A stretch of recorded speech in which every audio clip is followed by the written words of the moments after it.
Good morning. I hope that you are flourishing today. I'll begin, if I may, with a quick nod back to yesterday's programme, where we spent the best part of 2 hours taking some of the most powerful and important calls I've ever had the pleasure of listening to in the context of the murder conviction of the police officer who murdered George Floyd. The idea that we, I think, generously accommodated, that you could honestly and in good faith struggle with the concept of institutional racism or not know what it is, or even perhaps not even believe that it exists. I think that there is a story in the news today that should remove any honest attempts to claim that you don't understand what it is or you don't believe what it is from the public space, because 350,000 black and Asian soldiers who died fighting for the British Empire were not commemorated by name, Parliament will hear today. The Commonwealth War Graves Commission issuing a formal apology after it discovered at least 116,000, mainly African and Middle Eastern First World War casualties, may not be commemorated by name or at all. And the reason why this never happened was pervasive racism. So that's institutional racism. There you go. An institution that is riddled with pervasive racism. You may have read or heard people claim that they don't know what institutional racism is because surely only people can be racist. But there it is. So and from now on, anybody claiming, arguing or insisting that it is hard to understand what it is or that it doesn't exist or you don't believe that it exists, just remind them of the 350,000 black and Asian soldiers who died for Queen and country, King and country. It was the First World War. And our country, not theirs, our country, and didn't even get the courtesy of a gravestone. We'll be speaking later this hour to the woman whose research and campaigning has brought about this belated but welcome slice of justice. But we begin today with James Dyson. Do you want to know how nuts I am? Do you want a little insight into how my brain works? Okay, so here are three thoughts that I could use to lead you into the James Dyson story, the continuing James Dyson story. The first is, why do Boris Johnson's text messages from not just James Dyson, but we learned today sundry other favoured business people, donors and plutocrats, why is it just like the way that black cab drivers got shafted by Uber? Bet that got your attention, didn't it? Get your eyes back on the road. Why is this an example at prime ministerial level of exactly the same unfairness and injustice suffered by the black cab drivers of this country? That would be question number one as a way into the James Dyson story. Question number two, have you ever wondered how these islands came to be owned by a tiny, tiny number of people/families post-1066? That's how far back you have to go. If you're new to the programme, I'm not one of those people in the British media who thinks you shouldn't learn more about your own country's history. I'm one of those people who thinks that knowledge is power, and power is good. But if you've ever wondered how a tiny number of families ended up owning almost all of these islands, while the likes of you and me and our ancestors and forebears couldn't even really dream of property ownership until, halfway through the last century, probably, then the James Dyson story and the response to it from some corners of the public will help you understand how we've ended up living in a country that is still largely owned by a tiny, tiny number of families, while, for the first time in living memory, the younger people are finding it harder than ever and harder than their parents to get onto the property ladder. And then the third way into it would simply be to explain why sleaze and this sort of growing stench hasn't landed yet. And it's linked to point two. It's because there is a sense, and we saw it a lot during Brexit, there is a sense of people believe, well, they're better than us. They're allowed to do whatever they want. They're very, very rich. They shouldn't have to pay taxes. I saw a tweet yesterday claiming that wealth creators shouldn't pay taxes. Some fella got in touch to say, well, remind me how many jobs nurses create. And you look at stuff like that, and it was normal, it was a real person. You look at stuff like that and you think, my goodness me, we've got a long way to go, haven't we, before we even begin to inhabit a universe that recognises simple decency. How many jobs do nurses create? Why shouldn't they pay a greater proportion of their income in tax than a billionaire entrepreneur who's shifted his production to Singapore does? But hey-ho. And then, of course, the fourth way into the story is the way I'm going to... I should probably explain, should I know, the reasoning behind those three positions before I crack on with the topic in hand and invite you to ring in? So, or shall I do that later? Do it as a hook into... I'll do that a little bit later, but you need to remind me, because you know what my memory's like these days. The word sieve springs to mind. It's leakier than Downing Street at the moment, my brain. So remind me later in the programme, Keith, I'm talking to you, to explain why Boris Johnson's text messages are the political equivalent of cab drivers getting shafted by Uber. Why the James Dyson story helps us understand how we've ended up in a country owned by a tiny number of families, while the likes of you and me couldn't dream of owning property until halfway through the last century, and why the sleaze isn't landing. That's linked. Because the way into it that I want to go is this. We didn't talk about it yesterday because there were so many people correctly and rightly queuing up to talk about George Floyd. And although I don't know if you've seen the story about the Olympics, I did wonder yesterday how long it would take before some invitations were issued to start attacking or poo-pooing the notion of taking the knee in support of Black Lives Matter. I didn't think it would be 24 hours, but there we are. So the protests that followed the racist murder of George Floyd prompted some people on the far right. Some of the stuff going on Fox News at the moment is absolutely disgusting. I played you that clip yesterday of one of their presenters having an absolute meltdown at the suggestion that Derek Chauvin behaved inappropriately. The white supremacism is, well, I mean, pretty much they're saying it out loud now. But I did wonder how long it would take before the taking of the knee began with Colin Kaepernick, of course, and then accelerated and grew enormously in the aftermath of George Floyd's murder. I wondered how long it would take before people started trying to poo-poo it again or attack it. It took 24 hours due to a nuanced story involving the Olympics, which we may touch on, but only for a moment or two, because it is our lives, your life, my life, that I want to focus on first. And that is why the Dyson story left me yesterday as I came off air with that tip of your tongue feeling. Do you ever have that? Of course you do. We all do. What is it? What is it? I can't. There's something I can't remember. There's something about this story that's really important, and I can't remember what it is. And it's my job to remember what it is. Your job's just to sit there and listen. Pay attention at the back. My job is to remember the important stuff, and I couldn't remember what it was. So it was fairly clear that, you know, if we live in a country where people have been successfully persuaded that, quotes, wealth creators, end quotes, shouldn't pay taxes and nurses should, it was fairly clear that this wasn't going to land yet in the way that Labour want it to. Starmer did a half-decent job at PMQs yesterday, but I'm afraid he missed at least 3 open goals. Some newspapers reporting, including the Mail, which is always significant, some newspapers suggesting that there is now a slight John Major-esque air to this administration, but I'm not so sure. I'd point you towards Johnny Mercer, who was a minister in this government until this week and then came out yesterday and explained how they're all actually liars. And you sort of go, yeah, well done, mate. You took a senior role in the Leopards Eating People's Faces party, and now you're surprised that they've eaten your face. We may have a little touch on that in a moment as well in the course of today's show. Mystery Hour, of course, at 12. But I remembered what it was. Nobody, because we covered this at the time, I don't know if you remember, nobody thought that Dyson or JCB were in with a prayer of coming up with viable ventilators. The confusion in the industry, the confusion in the sector, the confusion among medical professionals and experts in the field of ventilators were absolutely baffled at the time as to why these companies with no track record in the field, which is not the be-all and end-all of the issue. No track record in the field is not a prerequisite for being able to repurpose production lines and turn them into something that could produce ventilators. But you'd need some knowledge and expertise.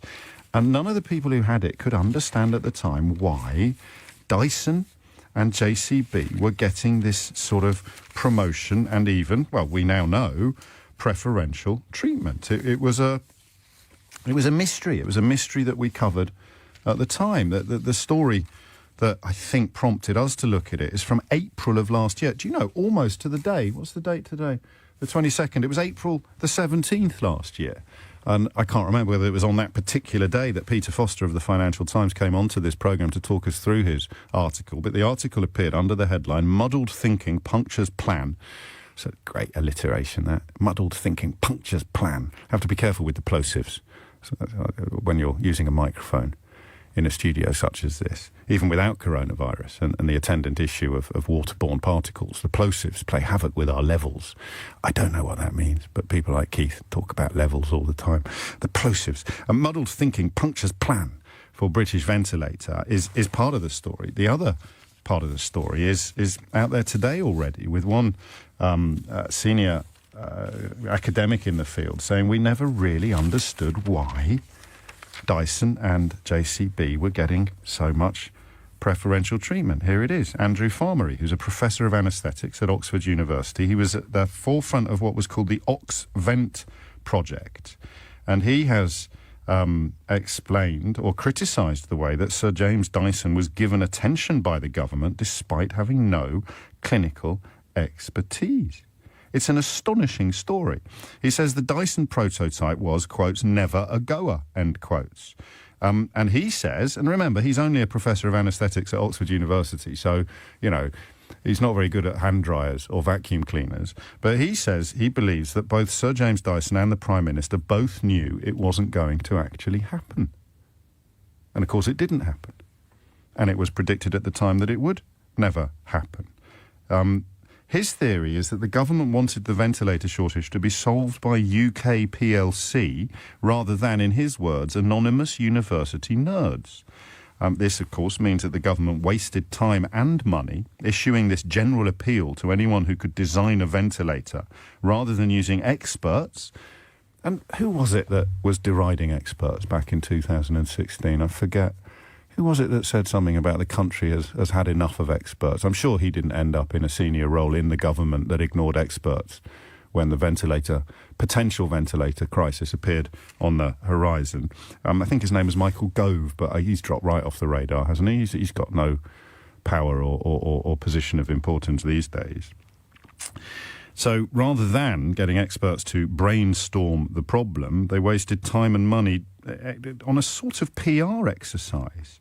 The OxVent flat pack ventilator, created by a joint team at Oxford and King's College London, just as that first wave was engulfing hospitals. It passed all the checks, all the regulatory checks, but luckily the demand for ventilators subsided in May after that first wave peaked in April. Here's the quote that is actually the crux of these inappropriate texts being exchanged by Boris Johnson and James Dyson. Many entrants to the challenge had no background in ventilator use and design and no understanding of the clinical problem. The Dyson proposal typified this.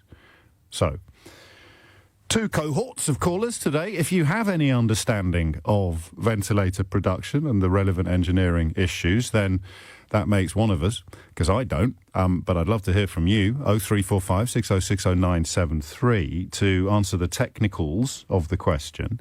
And then the rest of us who can just look at this question from the outside. Why would Boris Johnson be so keen to not only get involved but also offer preferential crony-ish treatment to companies that had, in the words of this genuine expert, no background in ventilator use and design? And I'll take any answer you have on that. Why do you think Boris Johnson, in March and April of last year, decided to treat people like James Dyson and the bloke what runs JCB as if they were potential saviours, potential ventilator champions, while effectively ignoring academics and engineers who really knew the field and really knew what they were talking about? OK? That's your starter at 10. 0345 6060 973 is the number that you need. If you know about this field, if you understand this field, front of the queue. If, like me, you don't, but you do quite like to speculate about political motivations, why would Boris Johnson ignore people who knew what they were talking about while offering, let's just say, preferential treatment to people who didn't, and specifically James Dyson and the bloke what runs JCB? 10:18 is the time. It's 22 minutes after 10 and you're listening to James O'Brien on LBC. 2 out of the UK's 3 main ventilator makers told the Financial Times in March of last year, in April of last year, that their contact with government officials only began in mid-March, around the same time that Johnson was rolling up companies like Dyson, JCB, Rolls-Royce, Airbus and Honda to sort of invent their own ventilators. Stephen Phipson, who was the chief executive of the manufacturers group, still is, I think, Make UK, said at the time that British companies would be better placed to make proven models that already existed under licence. So why do you think Boris Johnson was so desperate enough to actually change the tax rules for James Dyson to get involved? And although this didn't involve changes in tax rules, the bloke what runs JCB. Alicia is in Bath. Alicia, what can you tell us? Hi. Yeah, I'm as baffled as you are. Oh. I work for a ventilation company in the UK, and we had plenty of ventilators lined up ready to go and be used for the NHS. Right. And we had a couple of conversations with the Department of Health, and they weren't interested at all, even though the ventilator challenge was going on. And, ours were approved and ready to be used, and no, they weren't interested at all. I mean, but this is almost unbelievable. I've got no reason to doubt you. I mean, obviously, I take your credentials at face value and in good faith. But you're saying that you had essentially a production line in place, and they didn't. We had them in the UK, yeah. And they barely returned your calls. So you had them here, and they barely returned your calls while Boris Johnson was doing favours for James Dyson, who. Most people, and you'll correct me if I'm wrong, most people close to the issue, close to the engineering challenges, didn't think he had a prayer of ever coming up with anything viable anyway. Absolutely. It is absolutely mind-blowing. And they did eventually get back to us, I think maybe 4 weeks or 6 weeks later. Yes. Said, yeah, OK, then we'll have them. And obviously, they'd already gone. So we'd already shipped them to Scotland and Ireland. Good grief. Came back to you after JCB and Dyson had failed to come up with anything, presumably, or I don't know what the timing was. That if he wanted to keep it in the country, so to speak, you know, they wanted, if that was his sort of ideology,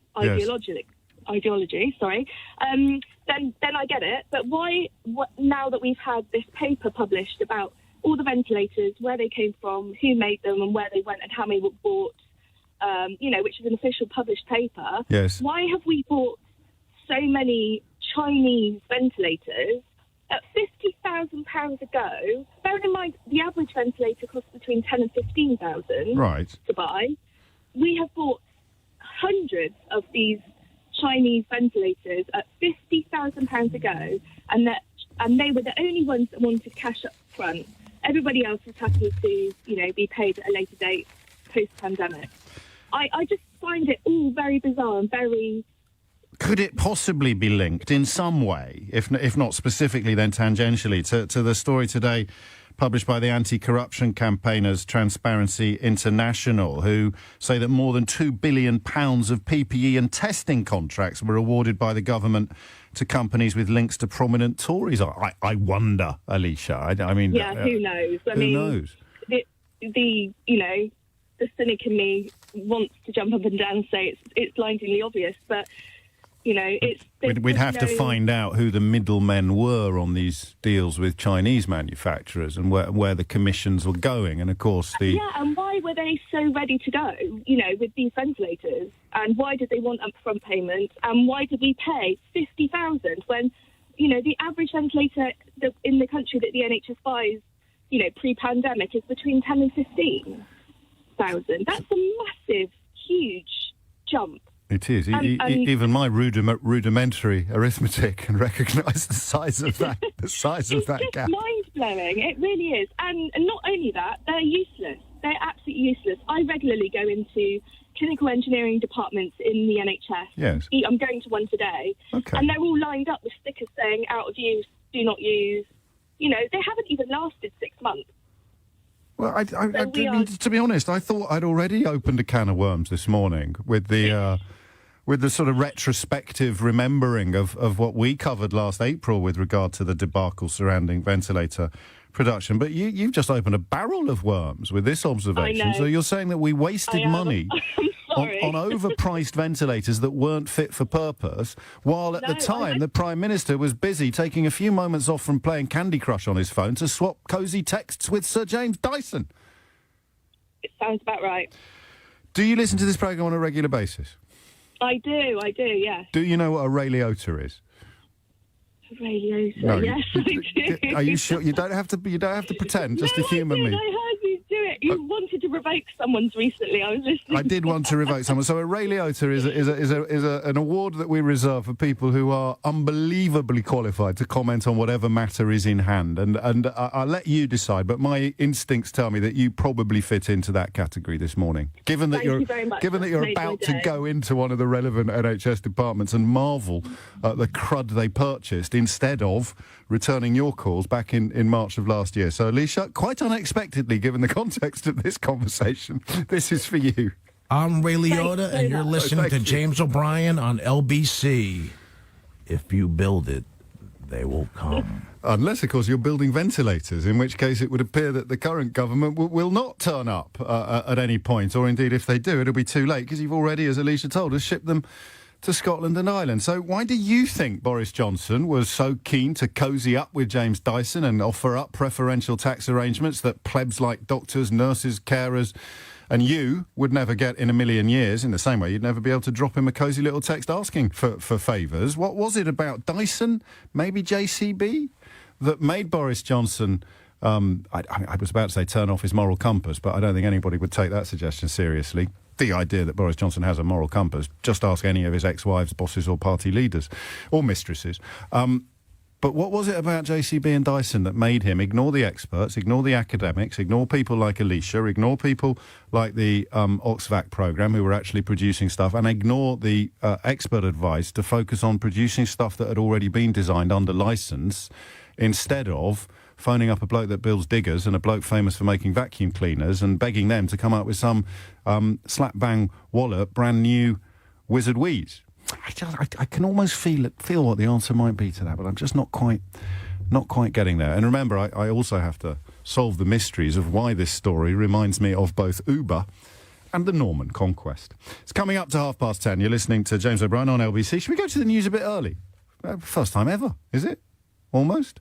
Thomas Watts is here now with your headlines. 10:34 is the time. Deborah Meaden, the dragon of TV law, has just tweeted, if you try to go through the correct processes, you are ignored. I had many people contact me about supplying PPE and ventilators who were unable even to get acknowledged. So it would appear that Alicia, our last caller, although richly deserving of her Ray Liotta, was far from alone. Margaret Hodge, former chair of the Public's Account Committee, told Newsnight last night, what we're getting to is an era where now it seems if you have the phone number of Rishi Sunak, Matt Hancock or indeed Boris Johnson, you can do business by text message. Which leads me to this rather nice text from Annette, which says, James, why on earth is none of this sticking? I've just listened to a phone-in on the BBC. What? Annette? Obviously, they don't go into as much depth as you do. Well, obviously, Annette. And most of the callers saw nothing wrong in contacting friends in industry and giving favours out to them. They were saying it happens all the time in business, and they won't understand that this is public money and rules exist to protect public money. Where on earth do we go? Are we too far down the rabbit hole? And I'll tell you now, Annette, the first of the mysteries that I set up at the top of this hour, why this story helps us understand how we've ended up living in a country where a tiny number of families own almost all of the land, while the likes of you and me, I presume, of course, unless you can trace your lineage back to friends of William the Conqueror, the likes of you and me couldn't even dream of owning property until roughly the middle of the last century. And the answer is that people think that the what were aristocrats and are now entrepreneurs, they deserve it. They deserve it. That's the simple answer. People think that, oh no, that's absolutely fine. They're better humans than we are. They deserve more than we are. They shouldn't have to pay taxes. They're wealth creators. Nurses pay taxes, obviously. They just save lives, look after people, bring life into the world. But wealth creators who exist almost exclusively to enrich themselves, they're the best people. So whether it's an earl or a duke, or whether it's a billionaire or an entrepreneur, it's exactly the same principle. And the plebs, and I use that word affectionately because I am one, and as regular listeners will know, I'm fond of a few people more than I'm fond of myself. So we plebs, we love it. We like having. They used to call them great men in Tudor times. You know, these gangsters, effectively. And then you think to Elizabeth I and her state-sanctioned pirates who'd sail around the world. And we get taught in school that people like Walter Raleigh were massive heroes. Francis Drake pre-Armada, which was obviously a great national service that he did, fending off the Spaniards, but the privateers were pirates. That's why they don't want to teach history. So there's your answer. That's why it reminds me of the Norman invasion, the Norman conquest. There is literally baked into our bloodstreams in this country an idea that they're better than us. The rich man in his castle, the poor man at his gate, God made them high and lowly, each one to his estate. We used to sing that at school, Annette, and that is how they get away with it. The rich man in his castle, James Dyson, the poor man at his gate. Nurses. That's it. So when people ring phone-in shows to say this is absolutely fine, I've got no problem with this whatsoever, it's absolutely marvellous, he was only trying to protect his employees. He is believed to have arrived in Britain the day after he got the text message. Believed, understood, reported by the BBC, to have arrived in the UK the day after he got the text message from Johnson saying, don't worry, old boy, we'll sort this out. So now all I have to do is remember to explain to you why it also reminds me of cab drivers getting shafted by Uber. If you can work that one out, blank faces in the studio, if you can work that one out, I'll give you the money myself.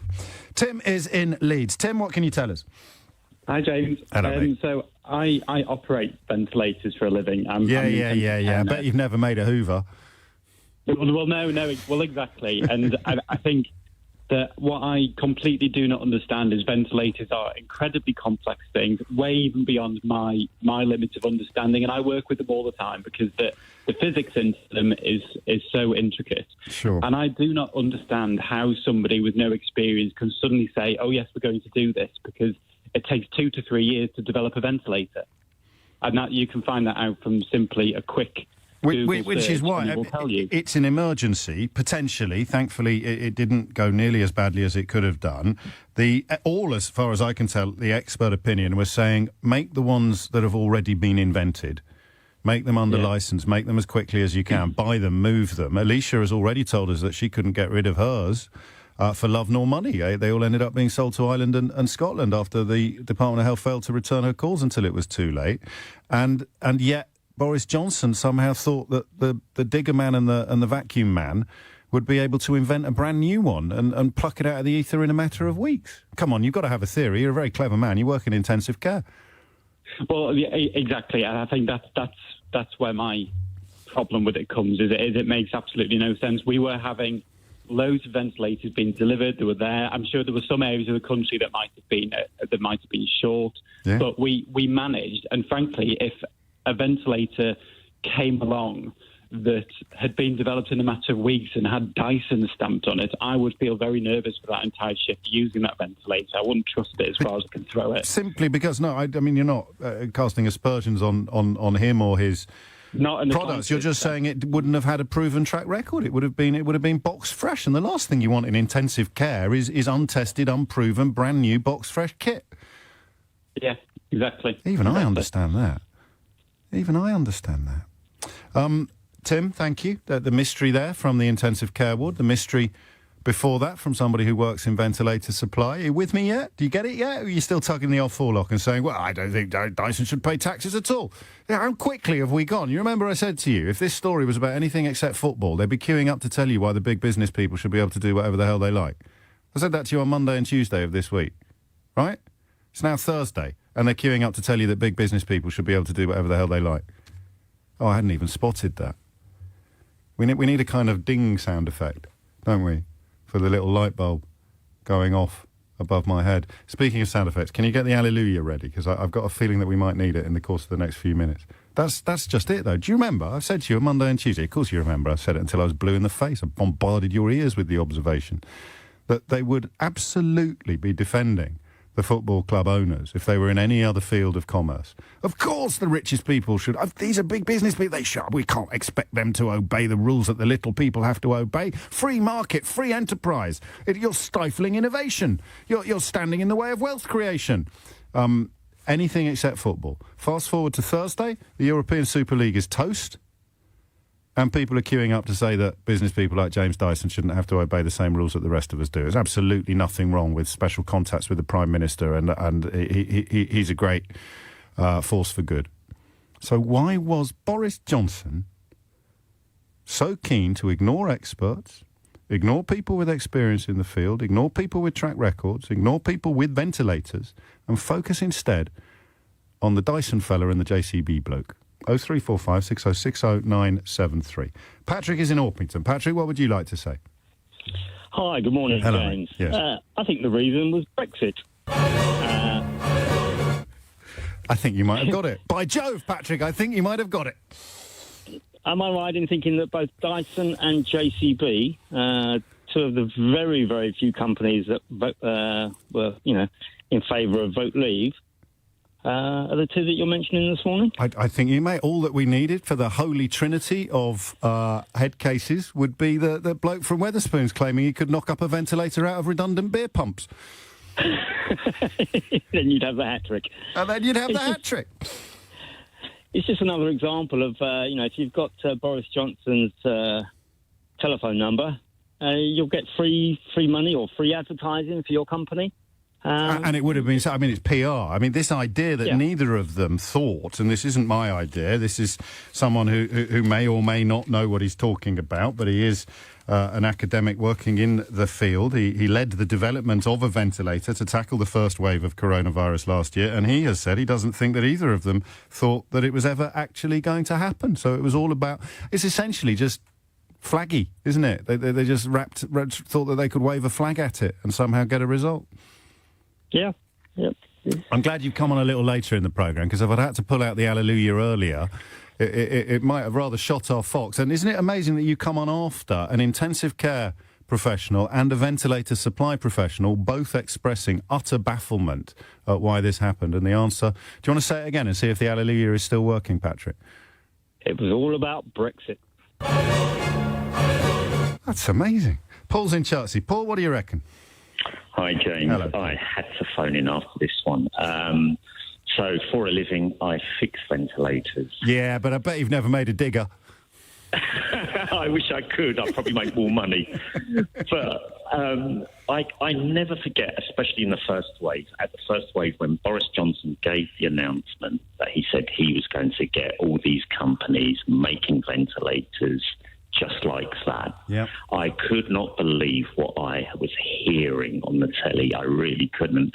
The technology that's involved in ventilator manufacturing and anaesthesia manufacturing is just phenomenal. It's incredibly complex. You're not putting, these patients weren't going on ventilators for a few hours. They were on them for weeks. The vast majority of intensive care units and operating theatres where they had COVID patients, they were on them for a very long time, weeks, months in some cases. Sure. And you cannot put someone on an old or a new mechanical ventilator just chugging up and down, and expect them to breathe normally. I mean, there'll be clinical specialists listening to this, and they can give you far more info on that than I. But even in my rudimentary understanding of it, is I know you cannot do that. And as for what the lady was saying previously about the Chinese ventilators just sitting in medical engineering departments, they're there still, and they're just sitting there doing nothing. And the government flooded the NHS with all these products, basically things that they just didn't need or didn't want, and the items that they did need, they couldn't supply. I mean, in the first wave, I was running around like a headless chicken, having to convert anaesthesia machine ventilators from oxygen to run on air, because there was a massive panic about there not being enough oxygen to supply people on ventilators. But that didn't get sort of dragged out in the wash, did it? No one seems to have heard about that, but you're hearing about it in India at the moment. Oh, of course, yes. And there was a huge concern about that. But yeah, like I say, no one heard about that in incredibly scary times. And I'm walking into operating theatres, they couldn't even supply us with PPE. I mean, it's ridiculous. I know one hospital, and it's not actually that far from where you live, where the staff were having to wear patient pyjamas at the weekend because there was no scrubs, there was no PPE. We took calls at the time, I think, from the hospital you refer to, as well as many others. Paul, please don't think I'm patronising you, but why didn't you just text Boris Johnson about this? Would I get a response? No, I don't know, James. It's just like bashing your head against the wall. Isn't it? Well, look what you've done now. You've given me you're the sort of Holy Ghost in this trinity, because we took a call from someone who sells ventilators. We've taken a call from somebody who works with ventilators in intensive care, and we've taken a call from somebody who fixes and adapts ventilators for medical need. And every single one of you has said exactly the same thing, which is that you have no clue whatsoever what the hell they were playing at, asking people like Dyson and the JCB bloke to invent or to produce ventilators from scratch. And that is actually incredible. In my wildest dreams, and obviously I don't want to be reporting on this appalling conduct and this unbelievable cronyism, but in my wildest dreams I couldn't have got... I mean, what's missing? I don't think anything is missing, is it? We've got someone who sells them, someone who uses them, and someone who fixes them, all singing from the same hymn sheet, Paul. Yeah, it's incredibly frightening, and I think if the general public knew exactly what we're not on, they'd be horrified. They really would. I don't know that they... I mean, as you know, and as we discussed just before the last caller, actually, would the general public be horrified, or would they go along with it in the same way that they have gone along with this idea for hundreds of years? No, it's not for the likes of earls and entrepreneurs to be treated like the rest of us. The rich man in his castle, the poor man at his gate. God made them high and lowly. Wow.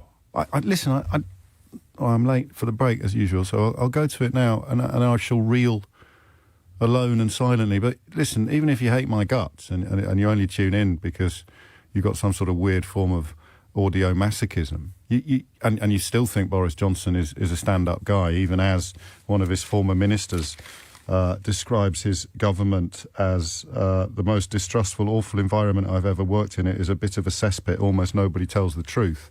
Flipping lefty snowflake Johnny Mercer, Conservative MP and former Conservative minister. You've got to come on. One day, even a stop clock is right twice a day, right?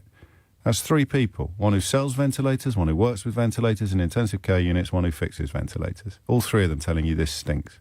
But hey-ho, doff cap, tug forelock, vote Johnson. 10:53 is the time. You are listening to James O'Brien on LBC. I just want to stress that although we're having fun with this ventilator story, I mean, it's deadly serious. And I use the word deadly very, very advisedly. But, you know, it's the beauty of the time that we spend together is that we can bring light and shade into almost any conversation. I think I'm going to struggle to bring much light into the next one.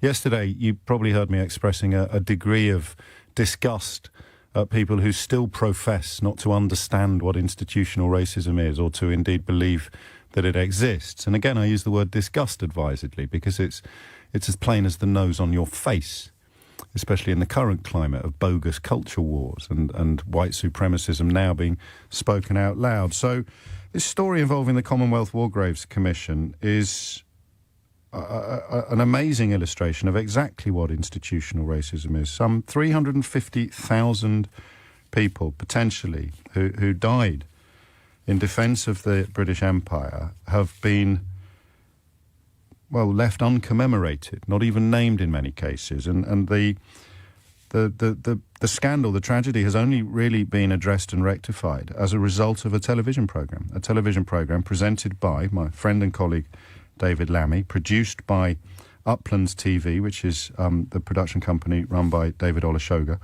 And the mission they were on, and indeed she contributed to the programme, grew from research and work done by a woman called Michelle Barrett, who is a social theorist and an expert on the social and cultural history of the First World War. And I'm very proud to say that Michelle joins me now.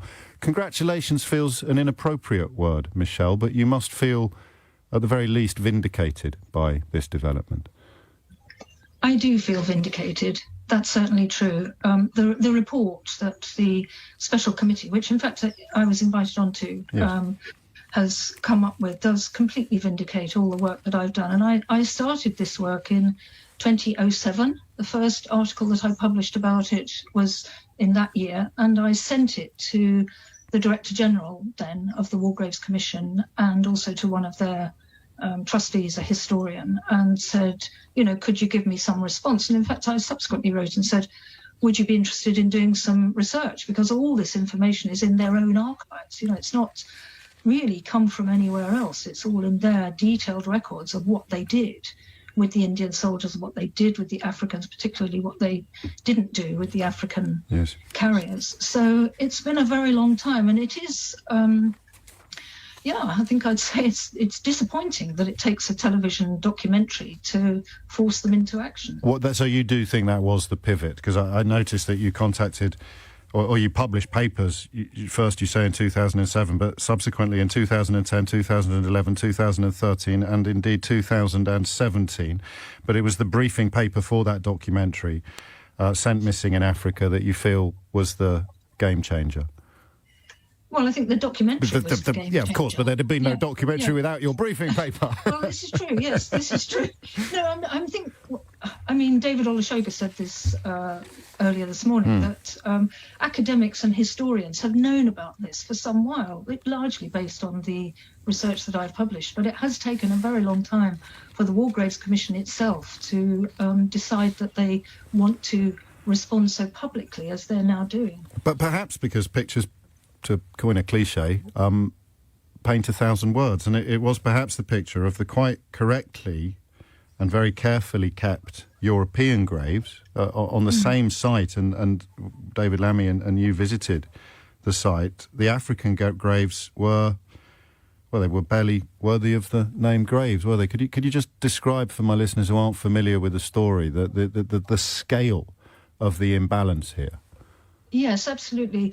What happened, in fact, was I found a document in the archives of the War Graves Commission, and it was this guy who was, renewing cemeteries in the 1920s after the First World War, and he wrote back to London and said, "Oh, there are some African natives," quotes in natives, who've been sort of buried with the white Christians, and so I think they're worthy of commemoration, and I'm putting them in the cemetery.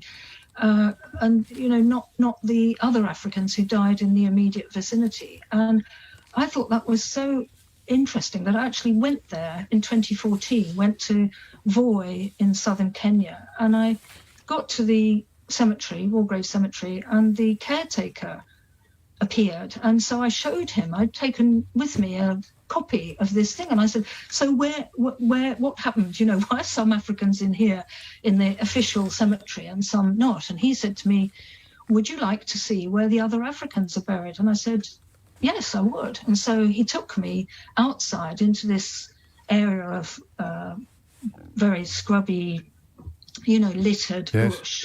So literally littered. Yes, literally littered. And David Lammy went there with him when we were filming. But in fact, when I went 6 years before, there was slightly more to see of the wreckage of the African graves. But it's a very, very shocking feeling that the Africans are buried outside the walls of the official cemetery, and obviously their graves are not maintained in any way by the War Graves Commission, as the graves inside the cemetery are so beautifully maintained. And they had died fighting for the same cause as the European soldiers? Yes, they had. I mean, again, I don't want to trivialise it, but for someone in your line of work, that must have been close to an Indiana Jones moment when you actually saw those apologies for graves. It definitely... It completely convinced me that if you really want to find out about something, you have to go there, because I'd done so much work in the archives of the War Graves Commission, but in fact that one visit to Voi and seeing those African graves outside, it just brought it all home so powerfully. And is this the end of the road, Michelle? Is this mission accomplished, or is this the beginning of the reparation process? Well, it's absolutely the beginning. And I'm hoping very much that, I and the team who made the film, will be able to work with the War Graves Commission. I mean, this report has been compiled by a committee invited by the War Graves Commission, but compiled and written by their historians. And I'm very much hoping that there seems to be a complete change of attitude there. So even though 14 years ago they didn't respond to my invitation to do some work together, now I think they would be quite keen to do some work together. So it's a big change, and I think we can go forward in a better spirit. I sense you're a mistress of diplomacy. That's really diplomatic, yes. And quite rightly so. And I know there are a lot of demands on your time, so I promise that this will be my final question. What do you want to see? What would allow you to sit back and think I have done them justice? I'd like to see, first of all, I'd like to see a really serious effort made to find the graves of so many carriers. Many of the carriers we know from the official records, which did exist at the time, that 75% of the carriers who died in carrier hospitals and will have been buried in burial grounds just outside those hospitals. I think that's very important.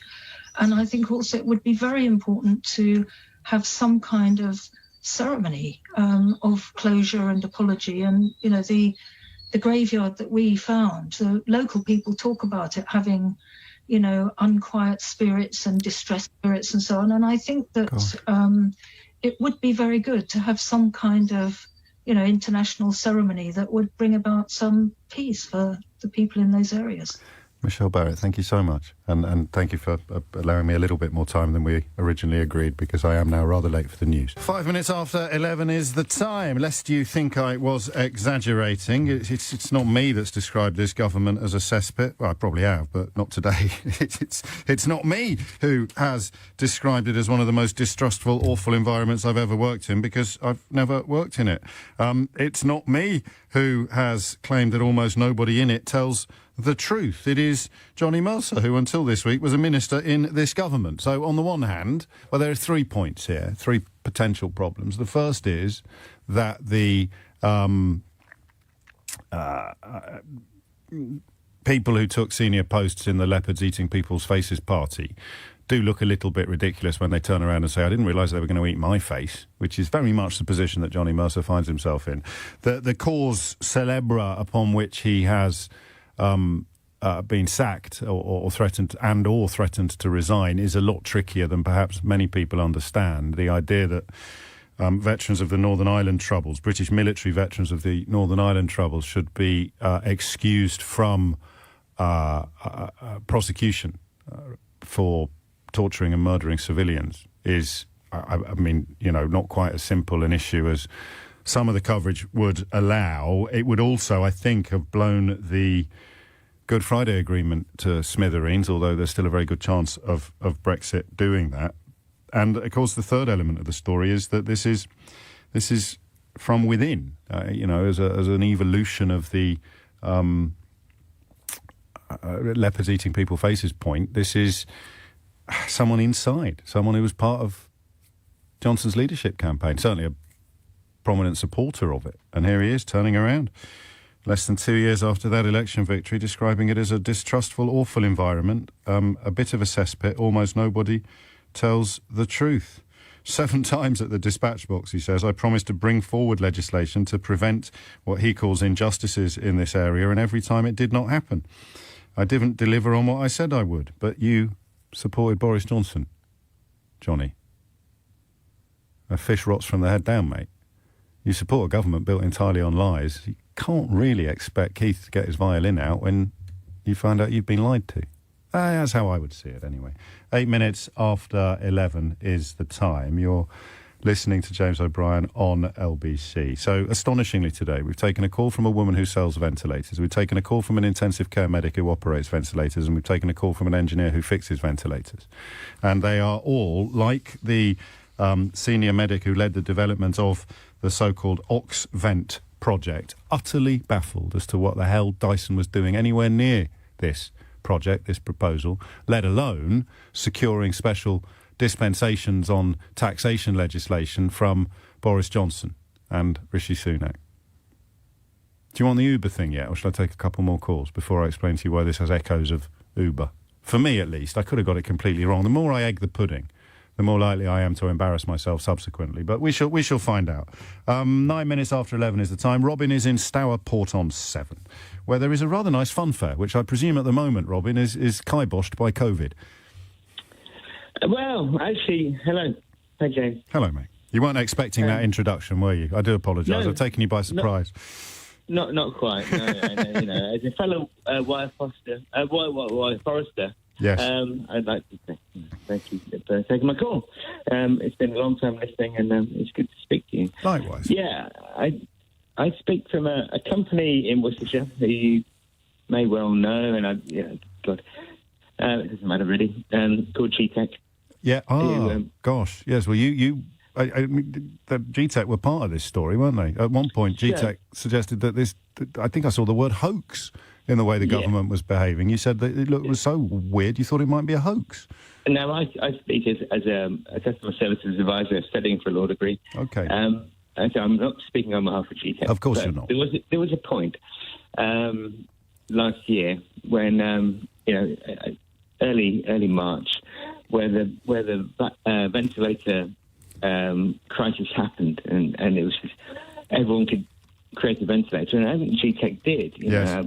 Our owner did create a ventilator. It was Heath Robinson in its outlook, but it was done within 4 days, and then Worcestershire NHS Trust said, yes, actually we'll take this on. This looks good, bring it in, and then instantly Dyson had this text message with Boris. They were told to stand down. Don't make any more. Don't carry on with this project. Were they told why? Because other manufacturers were going to be delivering.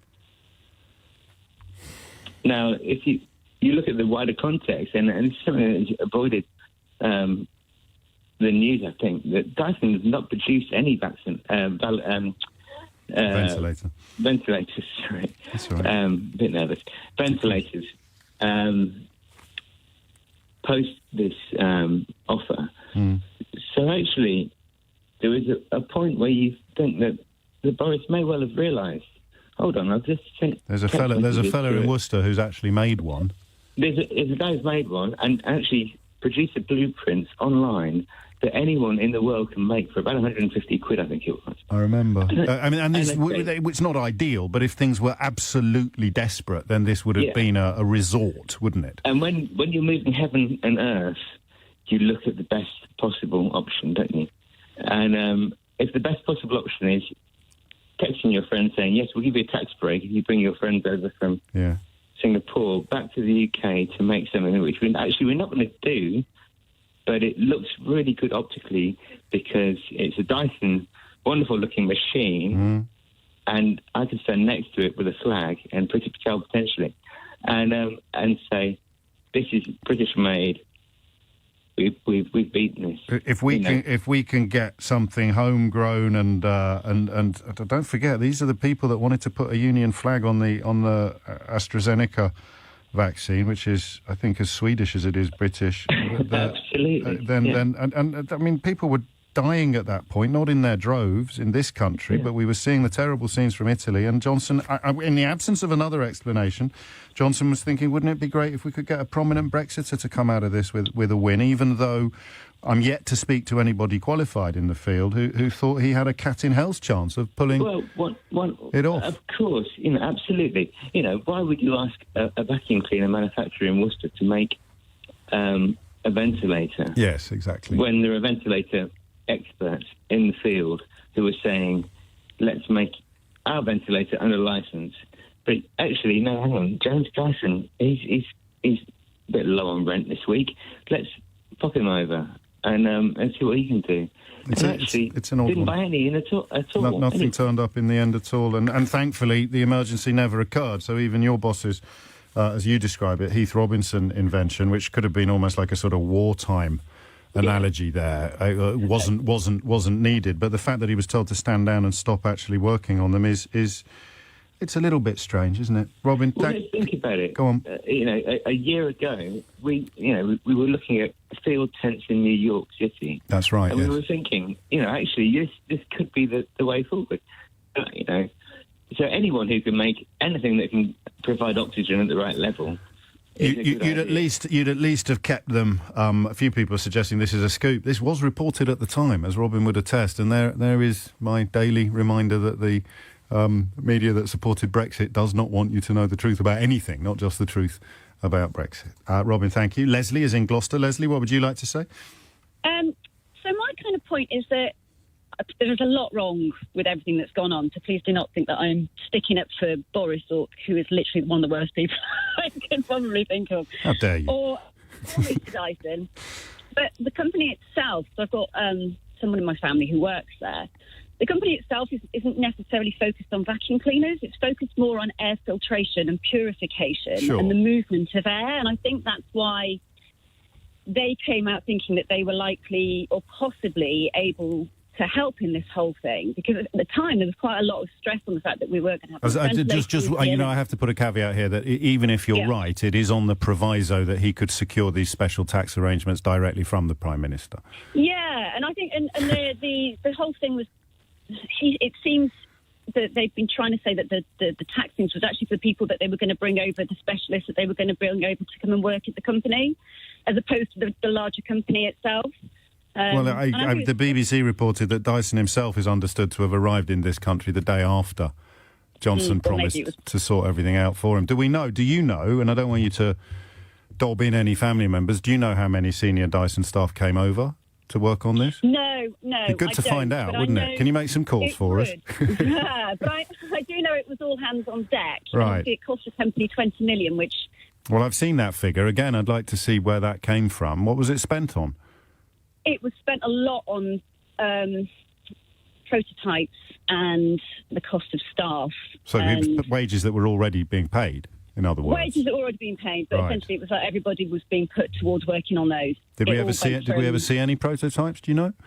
Yes, there were prototypes. Whether they were any good or not, I've absolutely no idea. And we turn to the man who led the professor of anaesthetics, no less, who spearheaded the Oxvent project. He says, in his view, that the prototype that you refer to was never a goer, and in his view, Sir James and the Prime Minister both knew it wasn't going to actually happen. You would dispute that with, of course, all the caveats that we've already established. You think they honestly did think they had a cat in hell's chance of pulling something out of the back?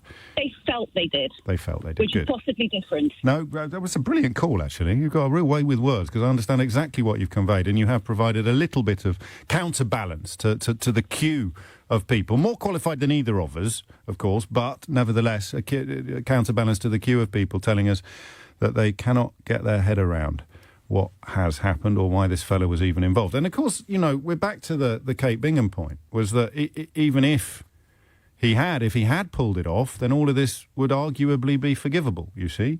I'd love to come to the country's rescue as long as you allow me to continue paying my taxes in Singapore instead of having to put them into the treasury that's funding the NHS.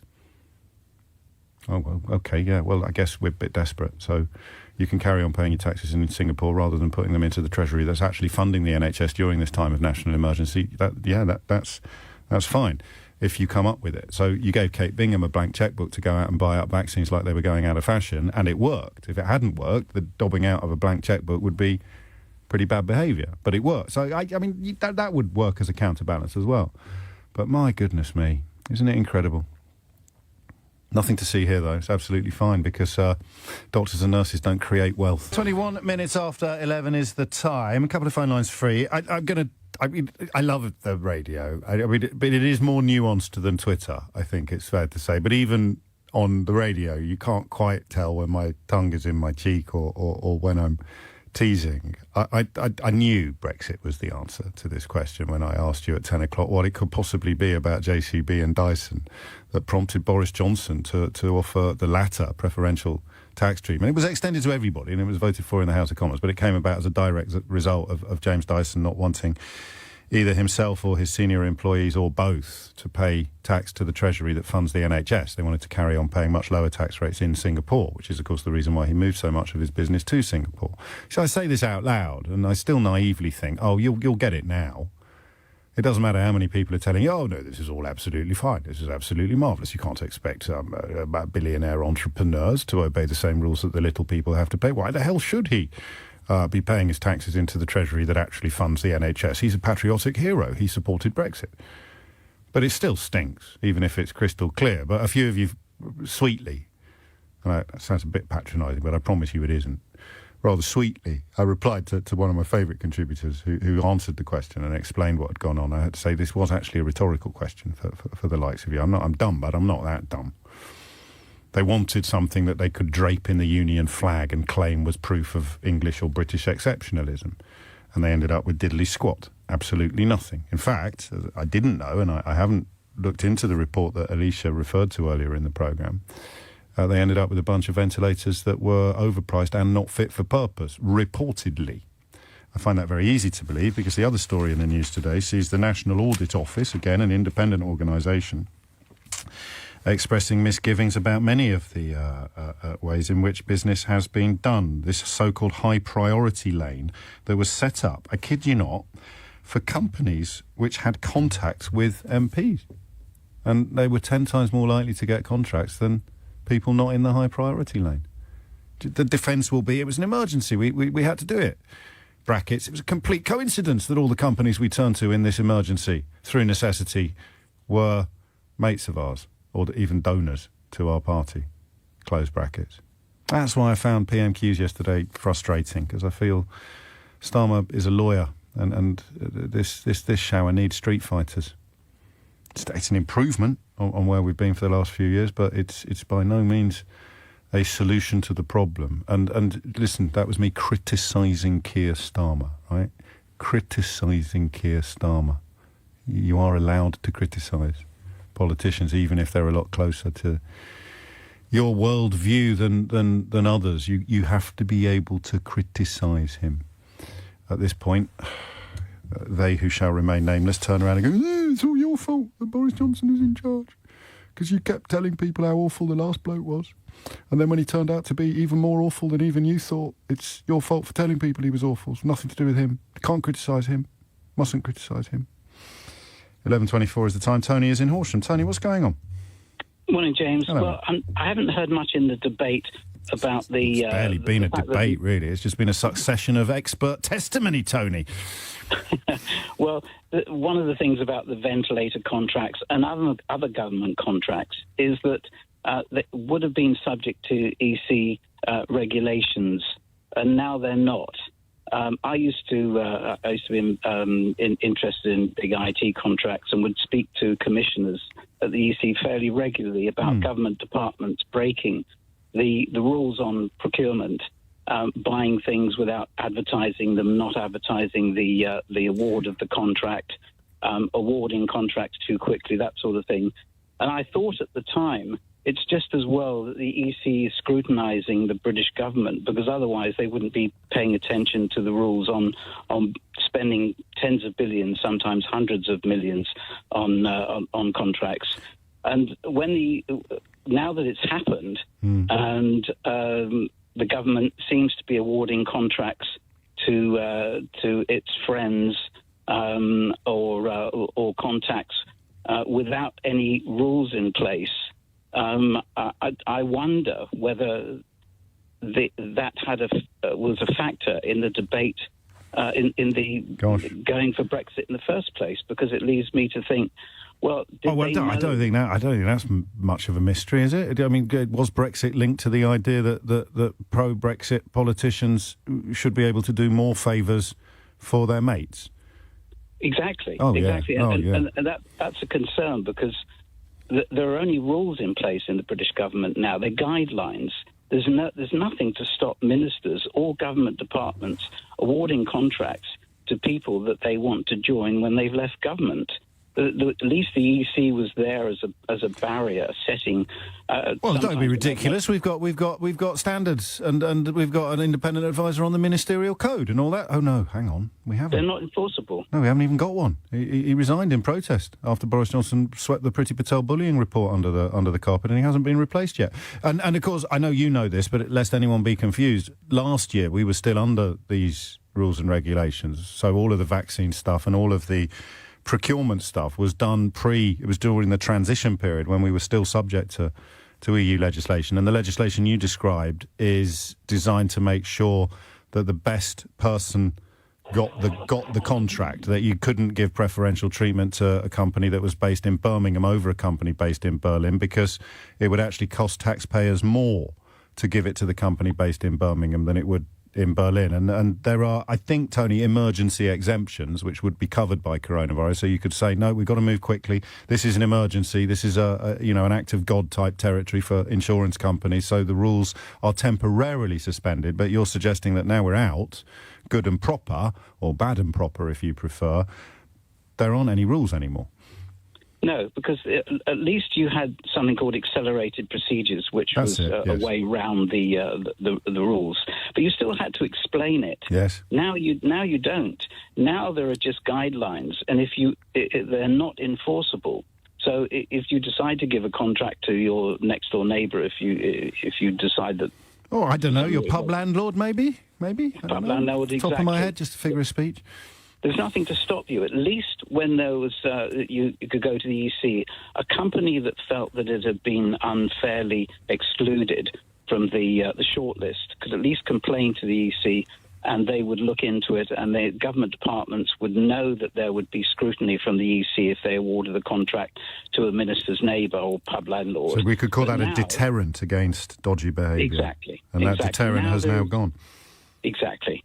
And it's quite frightening. If, for example, this report from Transparency International, 2 points, one to support what you just said, ministers ignored legal advice to give a failing company a test contract, ignored legal advice, leaving taxpayers with an £87 million bill for tests that did not work. Pigeon pest controllers and yoghurt makers were granted huge contracts despite having little previous experience in PPE production. So that's point one. Point two is that the report says only a select group even knew about this VIP lane, with those politicians in the know confined to one side of the house. It is our conclusion that the system for handling PPE offers was preloaded with bias. If you were a company in a position to provide PPE, Deborah Meaden has tweeted this morning that she knew several who couldn't get arrested.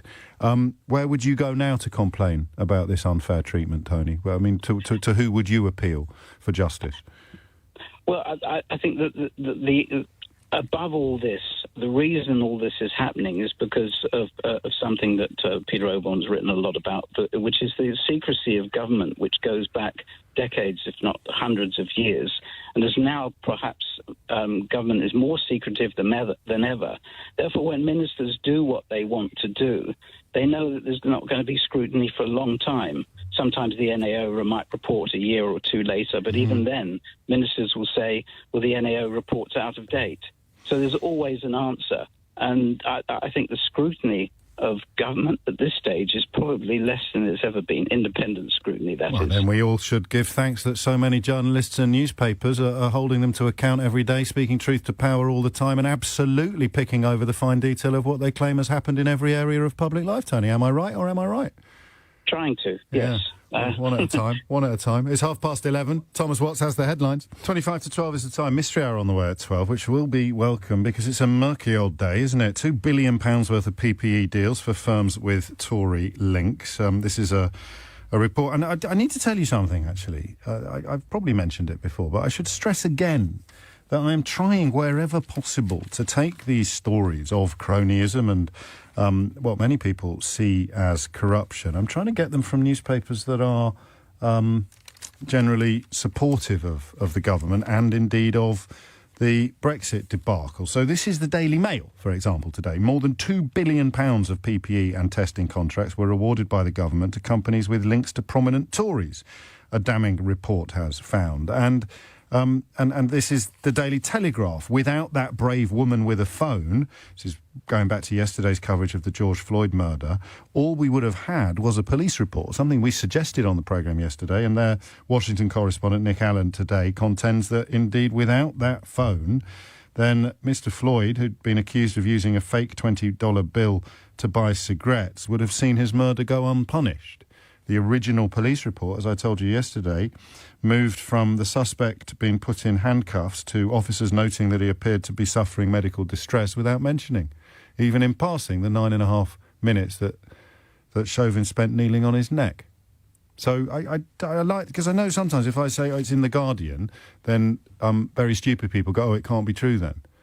And by very stupid, I mean gullible. You might not actually be stupid, but you have obviously buckled under the weight of the bombardment or the gaslighting or the grooming that is so commonplace in this country at the moment. So it's the Daily Mail reporting today that the report by the anti-corruption campaigners Transparency International has found some £2 billion. I'd add so far to this, actually, given that a lot of the stuff, as Jolly and Morm over at the Good Law Project has explained to us on a couple of occasions, a lot of the stuff still hasn't been published. No competition whatsoever. So not only are you put on a VIP fast line if you're mates with a senior enough politician, but you don't actually have to compete for the contracts either, and that is how we end up with pigeon pest controllers and yoghurt makers being granted huge contracts despite having little previous experience in PPE production. I suppose, going back to our caller from Gloucester, you have to at least acknowledge that building air purifiers or hand dryers or hoovers is a lot closer to building ventilators than making yoghurt is to making PPE. I think I'm safe on that, scientifically speaking, aren't I? I hope. Andy's in Birmingham. Andy, what would you like to say? Yeah, so I faced the slight delight of being frontline on an intensive care doctor anaesthetist, and was responsible for taking people who were sick and stabilising them on ventilators on the intensive care unit last year. Gosh.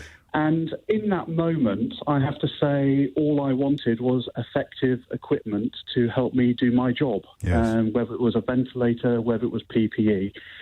And in that time of national emergency, if that piece of equipment was effective, then I didn't really care in that moment, in that time of national emergency. No, of course not. And listening to your discussion, of course, the cronyism, the jobs for the boys, having Boris Johnson's telephone number and texting him is, of course, inappropriate. However, it's not just an issue with Tories, this. I think this is an issue of government. If you have got people like Deborah Meaden, manufacturers, clothing manufacturers, saying we are able to offer service, and they're not able to have a process of contacting, disseminating their information upwards so that it can be free and transparent, then that's not, I'm sure, exactly the same would happen no matter who was in government. And so for I mean, obviously I'll let that stand, but it's entirely speculative. And I mean, I think of perhaps Peter Mandelson and his dodgy dealings with the Hindujas, but he lost his job twice. So we haven't had any flavour. We haven't had any government except the Tories for the last 11 years, Andy. So I don't know what you're drawing that on. Well, I mean, there's no doubt. I mean, I'm just thinking from a sense of taking away a bit of pragmatism. I mean, if I had this moment where, there's a complex supply line for lots of separate individual parts, and you need somebody to assemble all of those in a extremely sensitive way. Of course. And let me tell you, ventilators are, as a previous caller was saying, incredible pieces of mechanical engineering. If a manufacturer gets in touch and says, we are happy to provide that service, then you would be mad not to keep that person or that organisation online to support you in a time of national need. Which leads me to the caller who was working for GTEC at the time, just down the road from you in Worcestershire, and who apparently had come up with something that worked and got told to stand down and keep quiet. So that is folly, and of course, well, Dyson was offered tax breaks to carry on producing what turned out to be nothing. Well, it's interesting, the Dyson thing, and, having the process where you're sending text messages as the official way of contacting government is, of course, wrong, and I think that's what should come out of this. What is the process of up and down dissemination of information and the transparency? But in that moment where Boris Johnson, who hasn't been leader for that long, is faced with that happening, then I think in that moment, could I criticise him for saying I'll keep Johnson, for keeping Dyson online? I wouldn't particularly criticise him. No, but of course you have to criticise him if he was treating other companies with arguably better cases worse. Yeah, I mean your whole argument is built upon desperate times call for desperate measures. So why the hell would you go after a digger manufacturer and a Hoover bloke when there's a fellow up the road and there's a woman in Cambridge who's got a warehouse full of ventilators and she can't get her calls returned by the Department of Health? And then I'd steer you towards today's report from Transparency International, which says that this VIP lane that you got put on if you had the right contacts with the right politicians from the Conservative Party not only allowed you access to contracts without competition, but also gave you a 10 times better chance of getting a contract than if you weren't in the VIP lane, exacerbated by the very simple fact that most companies didn't even know it existed. So your arguments in an open and honest universe, your arguments would be unassailable. But we live in the opposite of an open and honest universe, and I do take issue with your suggestion that everybody else would behave the same, because you'd need to provide me with evidence. I'm not saying everyone behave the same. I think what I'm saying is, as a front line in that time of need, you wouldn't care where it had come from. Yeah, because I'm looking at the patient and the person in front of me, and what's important is that patient and that person And if I had an effective piece of kit to use, then in that time, there was a little sense of pragmatism that I would want to. I think we agree. I think we agree. All of your arguments are powerful and salient, but they are, unpicked by the fact that companies better qualified to produce the goods were being left out in the cold.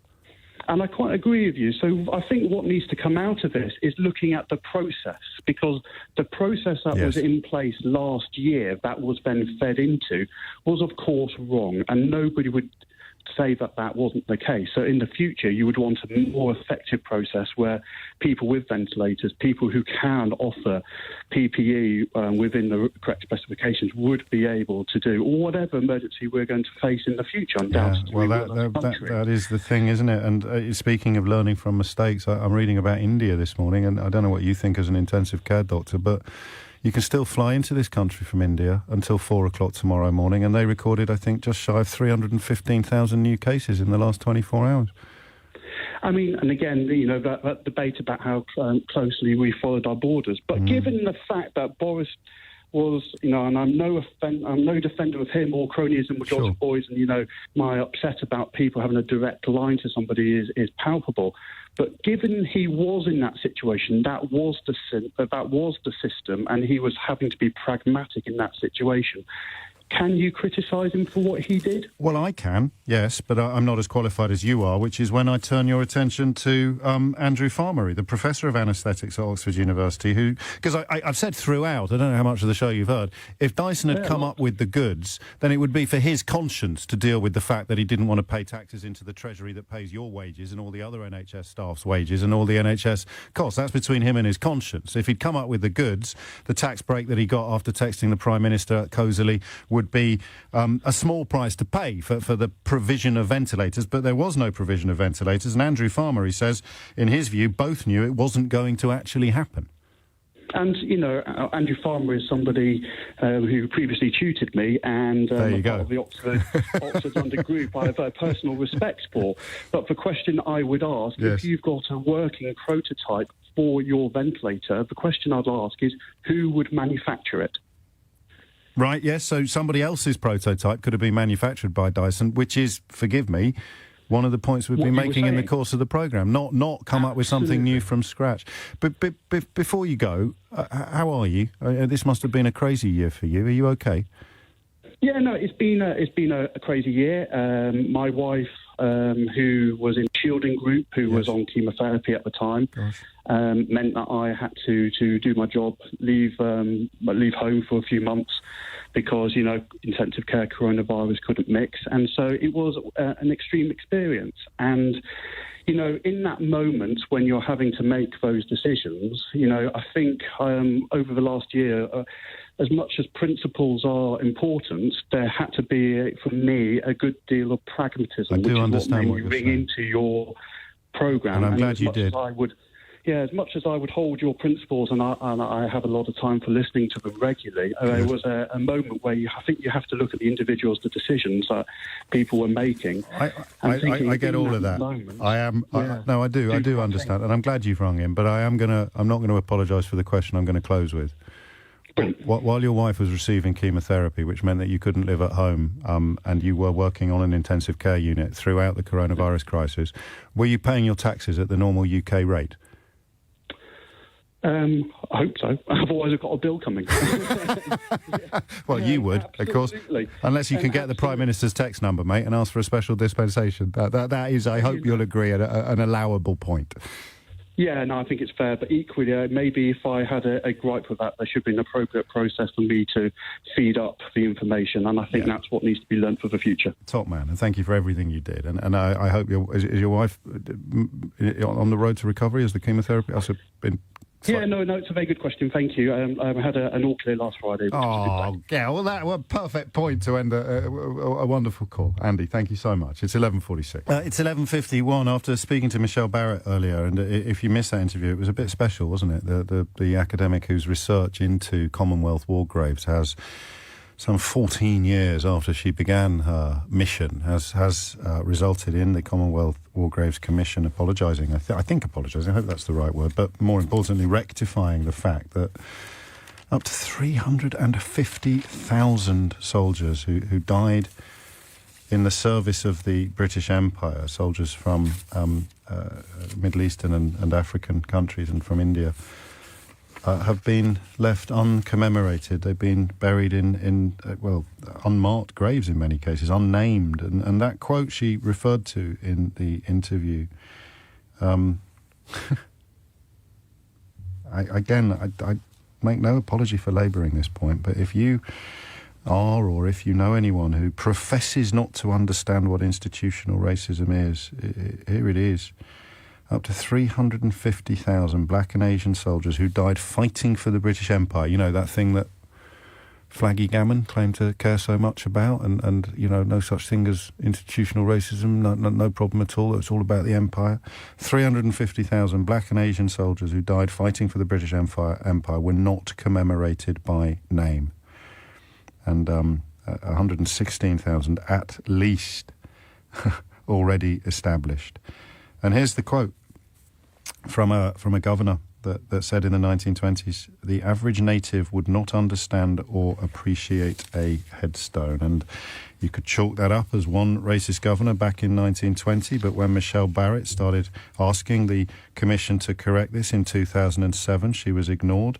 She published further work in 2010, 2011, 2013 and 2017, and she was ignored. And it was only when a documentary presented by my friend and colleague David Lammy, Sent Missing in Africa, was broadcast on Channel 4 that this oil tanker began to be turned around. And finally, justice has been at least begun to be done. And we'll put that interview with Michelle up. It was her 32-page briefing for the film that formed its academic bedrock. And Ben Wallace, the Secretary of State for Defence, has been explaining this issue and indeed issuing this apology in the House of Commons while we've been on air. So I shall play you a few, or at least a decent clip of that before we head over to Mystery Hour. Before that, with what may well be the last word on this astonishing cronyism story, not so much the fact that, well, I mean, I'm pretty outraged by the fact that James Dyson can lobby the Prime Minister personally for preferential tax treatment while you can't. But I do remember that caller when we were discussing the Duke of Edinburgh, and I was suggesting to him that the Duke of Edinburgh wasn't an intrinsically better or more important person than he was, talking to a naval veteran, a war hero, who somehow felt that the Duke of Edinburgh was a more valuable human being than he was. And you know, you do it with a royal, you can do it with someone who's very, very rich. So while I don't think it's right, I understand you might think it's perfectly normal for him to be able to pay taxes at a more preferential rate than you do, despite the fact that he's worth 16 billion quid and you probably aren't.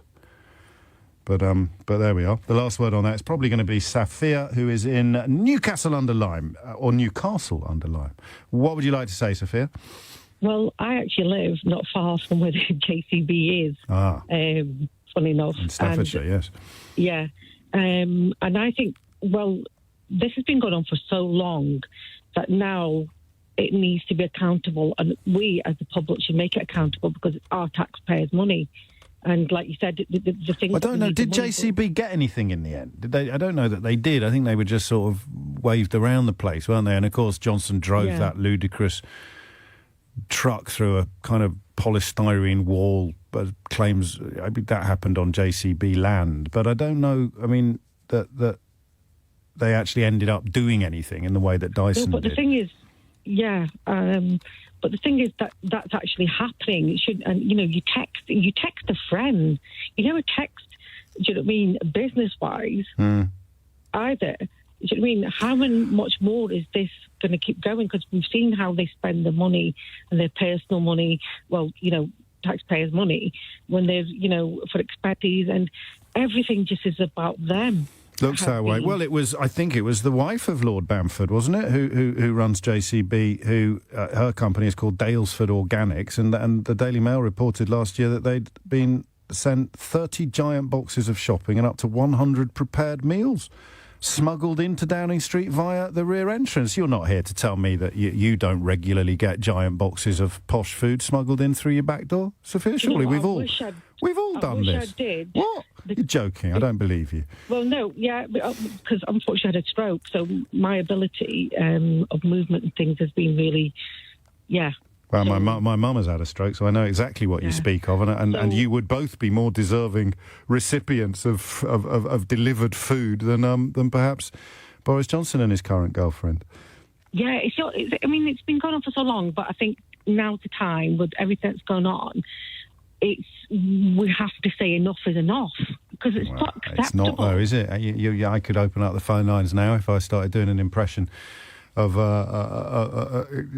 open up the phone lines now, and I could form an orderly queue of people saying nothing to see here, doesn't matter at all, absolutely nothing wrong whatsoever, it's all absolutely fine. You know how it works. Well, this is the thing that just, you know what I mean, that I do know keeps on going on. I know. But obviously there's many of us who would question, and I never voted for him, and I'm glad I didn't vote for him, because I don't like his personality, I don't like the way he approaches things. How dare you? Well, He's a lovely man. He's a lovely man.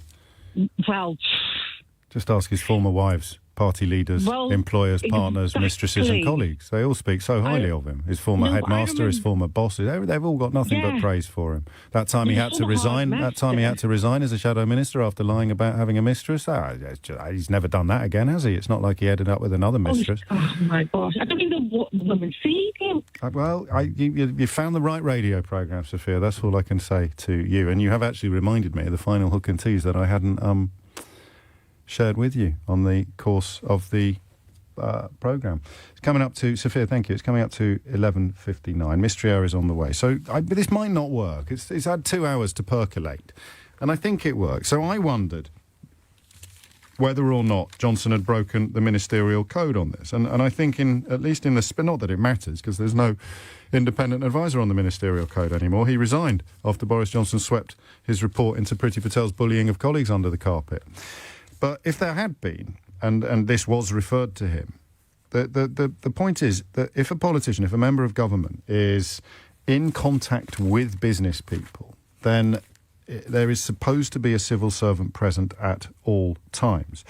The top civil servant, Simon Case, is reported in the Times today to have urged Boris Johnson to change his phone number because of the amount of people contacting him personally, potentially seeking to influence policy decisions. He's also signed up to something called the Signal messaging service, which lets users erase messages automatically after a set period of time. So the accountability and the transparency that Sophia and many other callers today have called for is still a long way off.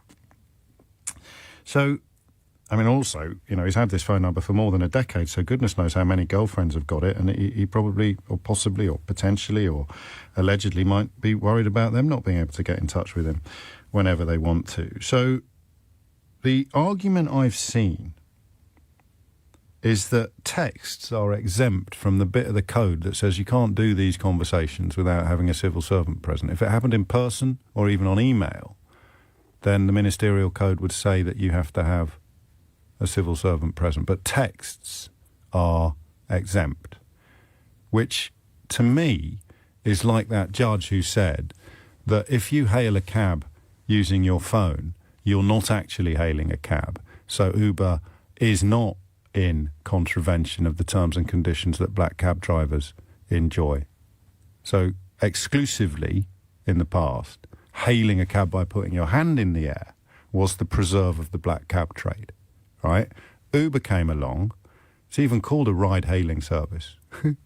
And yet the court found, when the case was put before it, that you're not actually hailing a cab in a way that undermines the exclusivity of the black cab trade.